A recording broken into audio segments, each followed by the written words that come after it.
there are Americans in this country that believe that what happened Saturday night was staged. How does this White House tackle that with social media companies out there, whether it's X, Facebook, Instagram? How do they work with these companies to make sure that doesn't get out of control? Does the administration view this as a security failure, or did the protocols work as they were designed? 3 assassination attempts in 3 years. Is this going to change the type of events that the president goes to? Karoline Leavitt's about to pop any day. She's mega pregnant and she comes back to the stage for a final press conference before we see her after maternity leave. I don't know if that sentence made sense, but I know you know what I'm trying to say. And she takes questions from reporters and she is so good at her job. We're going to miss her. I know she's going to have a kid. She's going to be with the kid for a little bit, but we're going to miss her, man, because she's so good at taking questions from reporters. Let's have a look. It's all questions from reporters and she obliterates them. Hit the like, subscribe. Let's get into this video. The president, Saturday after the assassination attempt came here, he emphasized that law enforcement did their job, keeping everyone safe at dinner. House Speaker Mike Johnson came out and said he believes the president needs greater protection. What is the White House's message to the millions of Americans who wake up here today nervous, uneasy about the safety of the president at events like this and the safety of other cabinet members? Well, we certainly understand their fears and their worries. As you heard from the president himself, he continues to have trust in the United States Secret Service. As I just said, these are great men and women who are doing their jobs and performing their duties honorably. As we all witnessed on Saturday evening, within minutes, the president, the first lady, the vice president, members of the president's cabinet were ushered out of the room. The perpetrator who sought to inflict massive harm, as we all now know with the release of the manifesto on administration officials and the president himself, was stopped at the security parameter that was set up. He tried to charge through it, as you saw on video, and he was quickly neutralized by Secret Service, and thank God that he was. With that said, obviously the White House is always asking the tough questions and ensuring the safety of the president. I understand there will be a meeting early this week convened by the White House Chief of Staff Susie Wiles with top DHS leadership, members of the United States Secret Service, and our own operations team here to ensure the safety and the security of the president, as we do have many of these major events moving forward. So we're always monitoring operations and procedures, always asking the tough questions to ensure the president is safe, and the American people should be assured there's no higher priority for the president and his staff than the president's safety. Caroline, Friday you said that you thought that gaggle out of the sticks would be your last one before your baby. Back in 2024, when the president had the attempt on his life in Butler, you cut your maternity leave short back then. You're obviously back here today after Saturday. Can you just elaborate a little bit why you felt it was important to be here to bring to the media and talk to the American people from the stand? Sure. It's sort of crazy timing when you put it that way for both children with 2 assassination attempts against the president. I'm honored to work in this job. I view this job as the president's spokesperson and the White House spokeswoman as public service. It's not just any job. I'm honored to do it, and I'm honored to work and speak on behalf of President Trump, who has faced unprecedented adversity and challenges, and I'm honored to work for him. And again, as I witnessed on Saturday night, just his dogged resolve and determination to get back onto the stage, and he was pushing Secret Service and law enforcement to allow him to address, and that really, I think, hopefully gives the country the type of strength that we need. And I certainly know, as his spokeswoman, and I can speak on behalf of all of the staff here at the White House, the president inspires all of us to just keep going and keep fighting every day. Thanks, Daniel, and congrats to you on your new baby. He's beautiful. That is just the tip of the iceberg. She's just getting warmed up. Holy crap. Hold on to your socks. Grab yourself another drink, because I got another clip for you. The rhetoric, you mentioned the First Lady and Jimmy Kimmel. Jimmy Kimmel's comments were, "Mrs. Trump, you have a glow like an expectant widow." And he said this days before the shooting, but there does seem to be a normalization of rhetoric about assassinating this particular president. How can this administration try to put an end to this? Well, I think you heard it directly from the president on Saturday night, Aisha, that in his words, we need to recommit ourselves as a country to toning down the rhetoric and to unifying around what makes our country great. That's true of everyone who works in this White House, but as I said, it's also true of everyone who has a voice and a platform across this country, whether you're on television, a podcast host, people listen. And when you have mentally disturbed individuals across the country who are listening to this crazed rhetoric about the president day after day after day, it inspires them to do crazy things. And unfortunately, it's not just the media, it is the entire Democrat Party has made their pitch to voters across the country that Donald Trump poses an existential threat to democracy, that he is a fascist, and that they compare him to Hitler. I mean, these are despicable statements that the American people have been consuming for years. And so many mentally perturbed individuals are led to believe these words are truth and then are inspired to act on it. I have a whole host of examples that we can share with you after. It is pages and pages of major Democrat Party elected officials saying, such as Rep. Hakeem Jeffries just this month said, "We are in an era of maximum warfare everywhere all the time." Governor Josh Shapiro said heads need to roll within the administration. Senator Alex Padilla said people are, quote, dying because of fear and terror caused by the Trump administration. Senator Elizabeth Warren, President Trump is making the country look like a, quote, fascist state. Senator Adam Schiff saying President Trump using a dictator playbook. Senator Ed Markey calling President Trump a dictator, saying that this administration's actions are authoritarianism on steroids. Governor J.B. Pritzker, never before in my life have I called for mass protest disruptions. These Republicans cannot know a moment of peace. You have Rep. Presley saying, "We'll see you in the streets." Rep. Monica McIver, a Democrat representative on Capitol Hill, "We will not take this shit from Donald Trump. He thinks he's a dictator. We are at war." These are Democrat elected officials calling for war against the President of the United States and his supporters. I could go on and on, but again, when you have people in positions of power that are saying things like this every single day for years, you are inspiring violence by people who are already mentally ill. And that's what we've seen against this president for far too long. This is disinformation and misinformation online. There will be bite-sized clips that will go viral to the point where there are Americans in this country that believe that what happened Saturday night was staged.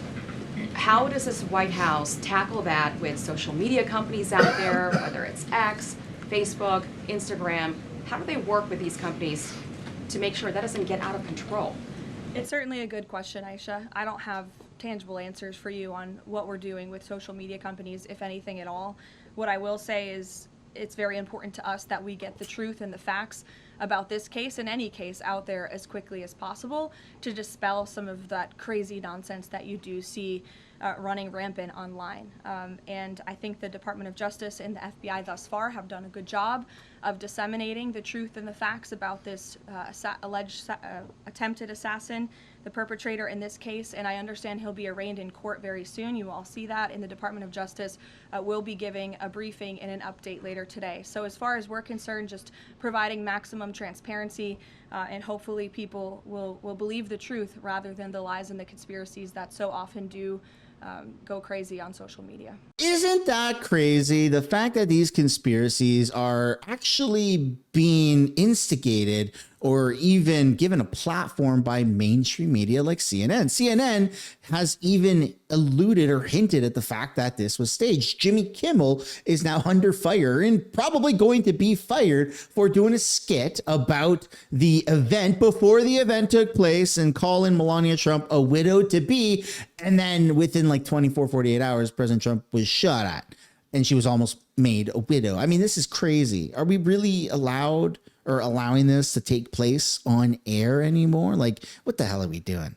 But wait, just like an infomercial, but wait, there's more. Does the administration view this as a security failure, or did the protocols work as they were designed? The president has said he believes that the protocols worked. Again, you had a perpetrator who tried to breach the security parameter that was set up by Secret Service, and he was running as fast as he could and was immediately neutralized moments later. And again, having been right up there on the stage with the president and the first lady, I can tell you it was seconds before we were told to get down, and it was seconds before we found ourselves in the hold room backstage. It all happened literally within a matter of seconds. The president, the vice president, and the first lady being pulled to safety. That is not done if there's a lapse. So Secret Service did their jobs well. They communicated with one another to remove the president and the vice president to safety as quickly as they could, and obviously to neutralize the shooter as well. And thank God they did, because if that man was allowed into that ballroom, it would have been a much different scene. And just one more follow-up on just how the White House could be rethinking security protocols going forward. I mean, we all remember after the attempted assassination in Butler, there were indoor rallies that were held after that. Is that out of the question, changing any additional security protocols when it comes to how the president does these events that are outside of the White House? I definitely wouldn't say changes are out of the question. I think, again, that it's up to the White House here, and we view it as a great responsibility to ensure the maximum safety of the president and the vice president and the entire cabinet. And so we're always looking for ways to improve security. I think if you just sit here and say everything is perfect all the time, that's not a good way to operate. And so the White House will continue to engage with DHS and with Secret Service to find ways to improve and strengthen security. But as far as Saturday night is concerned, the president was satisfied with the response, and he's very grateful to the men and women who provided the response for him and his wife and members of his team. Thank you, Caroline. Two questions, if that's all right. First, on the security situation on Saturday, kind of a follow-up here. Previous administrations have sent both the president and the vice president to the dinner.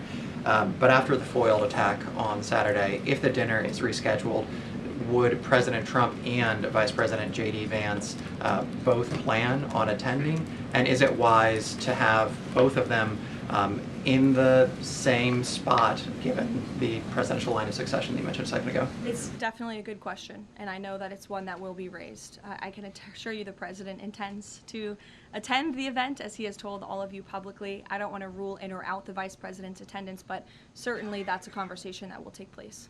Iran has proposed a mutual reopening of the strait, leaving the nuclear discussion for later in the process. Given that the nuclear program has been a red line for this administration, would the president agree to that kind of phased negotiation? Well, only because it's been reported. I will confirm the president has met with his national security team this morning. The meeting may be ongoing, maybe not. I don't want to speak affirmatively because I was prepping to come out here, but the proposal was being discussed. I don't want to get ahead of the president or his national security team. What I will reiterate is that the president's red lines with respect to Iran have been made very, very clear, not just to the American public, but also to them as well. So they're considering that phased approach? I wouldn't say they're considering it. I would just say that there was a discussion this morning that I don't want to get ahead of, and you'll hear directly from the president, I'm sure, on this topic very soon. 3 assassination attempts that we know of against President Trump. Where does it end? And what kind of precautions is the president going to be taking moving forward? That's what we all want to know. Well, we have a little bit of answers, or a little bit of a teaser for the answers to come. Here's the clip. I'm going to ask you about the Fed chairman, but first, 3 assassination attempts in 3 years. Is this going to change the type of events that the president goes to? Well, again, that's going to be part of the conversations moving forward. But as you heard from President Trump, he does not want these deranged lunatics and these grave acts of political violence to change our American way of life. And I think it's a very brave thing for him to say. It'd be very easy for him to just hunker down here at the White House where he knows he's safe, but the president wants to be out across the country. He wants to go across the country to meet with Americans. He wants to celebrate the 250th birthday of our nation's anniversary this summer. As you know, we're gearing up for a big UFC fight here on the South Lawn. So there's many exciting events I know the president wants to be part of and will be part of moving forward. He's undeterred in that way, and it's something that inspires all of us here to keep going. Imagine this. The press is now worried for their own lives and safety after regurgitating a bunch of harmful rhetoric and enabling mentally ill people to, come and do what they're trying to do to President Trump. They're worried, going, oh, crap. Yeah. Oh, we thought maybe people would just be mad at Trump and it wouldn't affect us, the press. But then they were hiding under the tables at the event, scared for their lives. Yeah, that's what happens when the press is fucking disgusting. Have a listen to the press being worried about the press. People forced to dive under tables and fearing for their lives on Saturday night, including many of the people in this room, myself included. What is the president's message to those people who experienced that terrible trauma and maybe are still fearful today? I think he would say, as he sort of did on Saturday night, coming in here in his tuxedo, we can't allow these crazy people to let us be afraid. We have to keep moving forward, showing up, doing our job, celebrating our country, and doing what we know is right. But certainly we'd like to see the rhetoric against this president and his supporters toned down, because it is inspiring these crazy people across the country to target not just the president, but those who work for him and those who support him. And it must end. Is he following the arraignment of the suspect today? Yes, he is, and I know you all want to follow that too. It's happening in a few minutes, so I'll let you all go. The Department of Justice is also going to be speaking momentarily following the arraignment, and I pray that this is the last time I speak to you for some time until after my maternity leave. So thank you, guys. Well, ladies and gentlemen, that is the video. I hope you enjoyed it as much as I did. We're going to miss you, Karoline. We're going to miss you. You are a phenomenal White House press secretary. Hit the like, subscribe, show her some love down in the comments, and I'll see you all later. Bye for now.